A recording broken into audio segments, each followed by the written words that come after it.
దర్శనం. నేను మీ లక్ష్మి. సోషల్ మీడియాలో రా ఎన్టీఆర్ అనే పేరుతో జరుగుతున్న ప్రచారంపై జూనియర్ ఎన్టీఆర్ కార్యాలయం కీలక ప్రకటన విడుదల చేసింది. రా ఎన్టీఆర్ అనే సంస్థతో గాని ఆ పేరుతో నిర్వహిస్తున్న కార్యకలాపాలతో గాని జూనియర్ ఎన్టీఆర్ కు ఎలాంటి సంబంధం లేదని స్పష్టం చేసింది.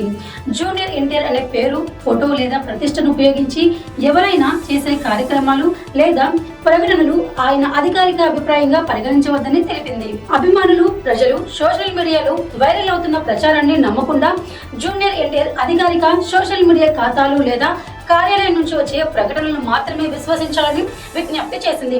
తప్పుడు ప్రచారాలు, అవాస్తవ సమాచారానికి దూరంగా ఉండాలని సూచించింది. రా ఎన్టీఆర్ వ్యవహారంపై జూనియర్ ఎన్టీఆర్ కార్యాలయం ఇచ్చిన ఈ స్పష్టీకరణతో సోషల్ మీడియాలో జరుగుతున్న ప్రచారానికి తెరపడే అవకాశం ఉందా, లేక ఈ అంశంపై మరిన్ని పరిణామాలు చోటు చేసుకుంటాయా అన్నది వేచి చూడాల్సి ఉంది.